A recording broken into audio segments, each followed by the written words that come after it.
does it take to produce produce? A farm. Well, not just that, but years and years of cultivating the right plant that yields the most like edible like parts. As for instance, I think I remember, what was it? It was like tomatoes.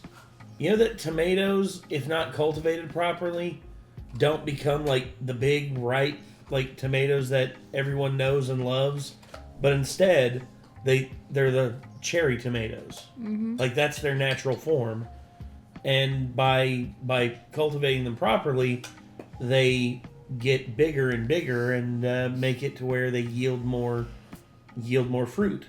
And yes, before anyone says, but that's a vegetable. No, it is a fruit. Tomatoes are a fruit.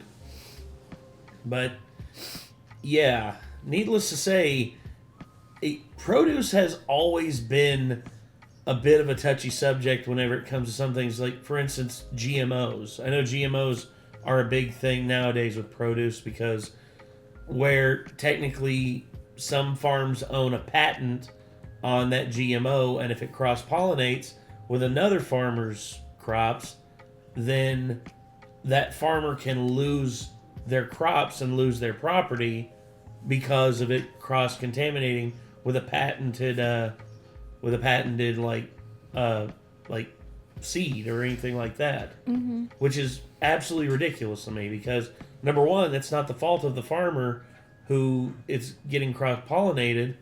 If anything, it's the fault of the farmer who is putting that out there for it to cross-pollinate with others instead of putting it in an area where it's guaranteed to not cross-pollinate. Because you can't be held accountable for what nature does. Nature just does whatever it wants. Mm-hmm. Hate to say it, but it's the truth. But Salmonella has a video here about why produce used to suck. And I guess, we're going to see what he has to say and, find out why produce used to suck. Here we go.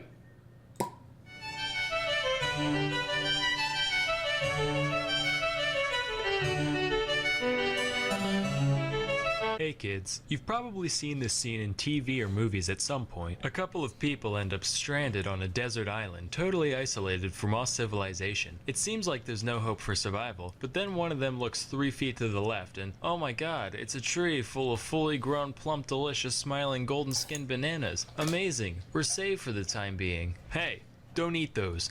They're made of lies. See? Listen, why do fruit exist? For a delicious, nutritious snack for humans and animals alike to enjoy? No. They exist you know, for you didn't have to go sex. throwing him into the sun like that. You're next, Susan! How did you know my name? I created you. Anyway, as much... I mean, he did. God? Yes, I am your god.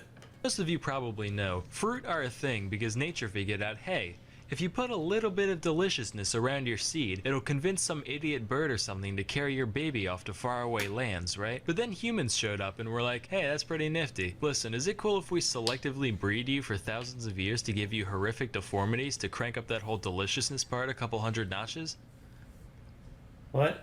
Alright, cool. Let's take a look at bananas, specifically the Cavendish variety that we all know and love. On the inside, we got like 2% seeds, 93% delectable banana meat, and 5% that brown part at the bottom that your mom says is perfectly fine to eat, but you still don't trust. Great for a snack. Terrible for reproducing efficiently. Meanwhile, check out the thing on the right here. That's Musa acuminata, one of the suspected ancestors of today's nanners. Much smaller and jam-packed with seeds, with just enough flesh in there to make it worth some smelly primate's time to crack open a yellow one with the boys. Here's another wild type banana, Musa balbesiana. Less sweet, way starchier, harder to get into, hella seeds, same shit different day really. But hey, if you stick that boy in the ground, you've got an okay chance of making a new banana tree. You bury a modern banana, all you're gonna end up with is a dirty banana. And not that one club in Miami, I mean an actual dirty banana. That's because, like a lot of cultivated fruit, culinary bananas are so inbred and...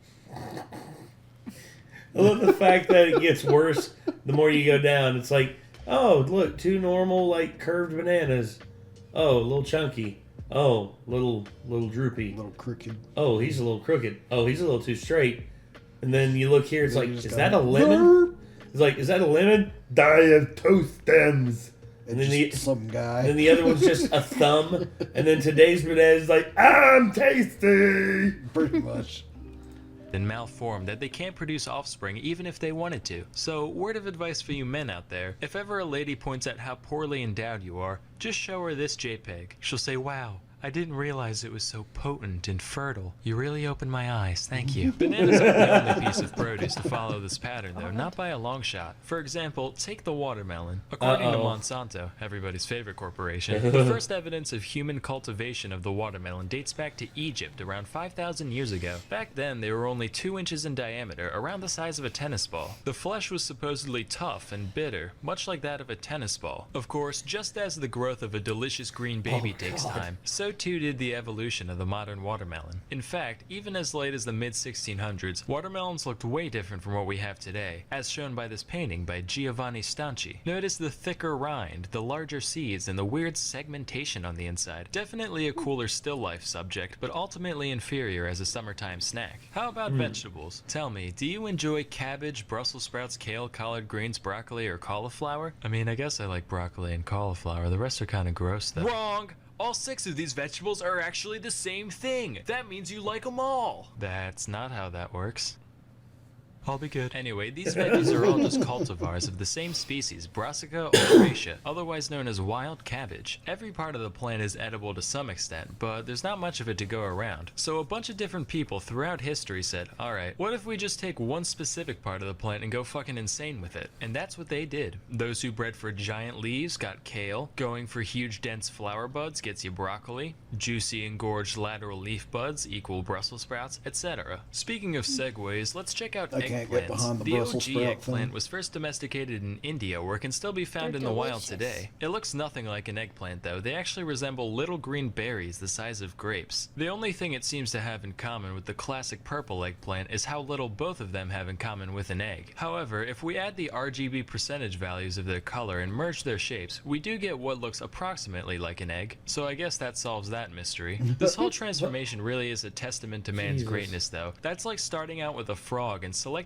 breeding them until you end up with Grimace from McDonald's lore. Speaking of which, did you know Grimace used to be evil and have 4 arms? This is a real thing. I'd like to think that when they lopped off his extra limbs, all his evil energy went with him, and now there's just 2 plump purple cylinders scampering around the countryside waiting to pull unsuspecting kids under ball pits, never to be seen again. That's just my McDonald's headcanon though. That's horrifying. Anyway, back to whatever we were talking about. Next is corn, or sorry, maize. I call it corn like a normal person. If it was supposed to be called maize, these would be called mazes. Obviously, that's like the perfect opportunity, but they're not, so put an etymological sock in it.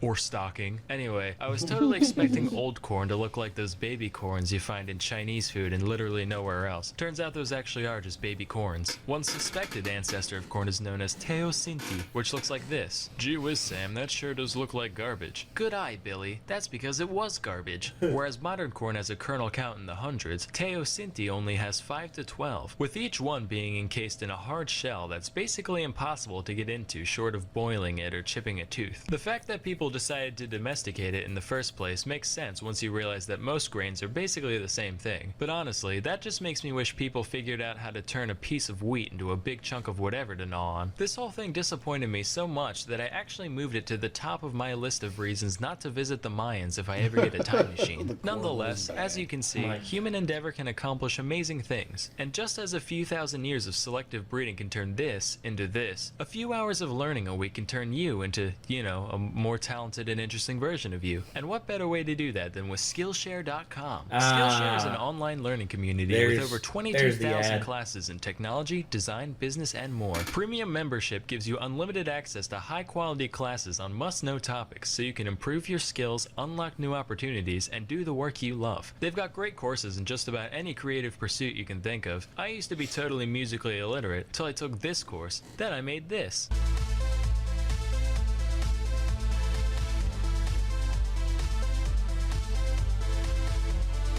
What about food? You like food? Of course you do. You'd be dead if you didn't. With Skillshare, you can make your own macaroons, fresh pasta, spring rolls, whatever. Join the millions of students already learning on Skillshare today with a special offer just for my viewers, where you can get 2 months of Skillshare for free. To sign up, go to skl.sh/samo2. Again, for those in the back, go to skl.sh/samo2 to get 2 months of unlimited access to over 22,000 classes for free. Act now for this special offer and start learning today. Anyway, till next time, I'm Salmonella, and thank you for watching.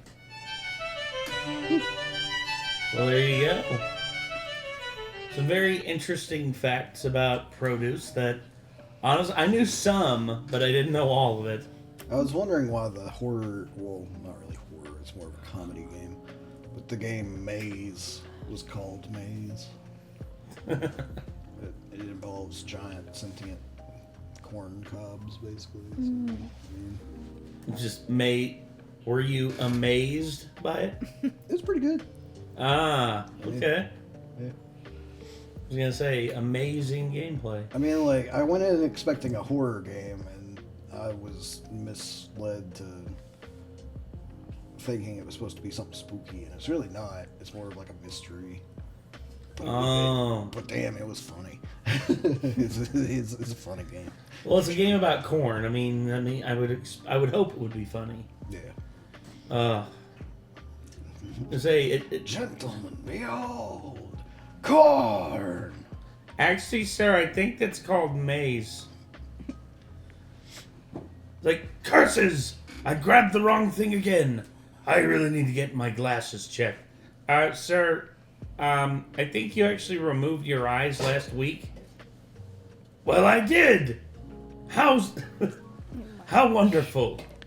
Now, please. It's impossible to replicate the randomness of Aqua Teen. No, yeah. Well, first off, I'm not tripping acid, which that's the thing. I would imagine the writing staff had to at least be tripping a little bit of acid. I was always wondering what kind of drugs they did while they were writing Aqua Teen, because they had to have been doing something. If they were all sober, I don't know what happened. Oh, dude, Perfect Hair Forever. I'm convinced Perfect Hair Forever, which was made by the people who did Aqua Teen Hunger Force, I'm convinced they were on acid. 100%. I mean, if not, they all got in their dryers and spun themselves around until their brain was scrambled before they started writing. Jesus. Hey, damn. Now that you mention it, that does seem like, drier, that does seem like very, like, drier dizziness behavior. The dryer gag. Yeah. Gosh. They put meat wad in the dryer. Oh, man, let me out of here. Let me out, man. How long have you been in there? He's only been in there like 5 minutes, like a week. Like, he took me to a dude with the ass. He took me to a strip club. Yeah, called Mel Triple Xmas. You know what I'm saying? He's like, give me that sandwich. Did he really take you to a strip club? Hell no, that son of a bitch had an axe. Oh no, that son of a bitch had an axe. Oh my gosh. Gosh, that show's so fucked. But I love it. The what now? Okay, all right, that's enough. That's enough Aqua Teen for one day. There's never too much Aqua Teen for one day. Please stop. I'm stopping. Anyway, that's gonna do it. So until next time, I'm Nate. I'm Kate. I am Nick. See you in the next one, everybody. Peace.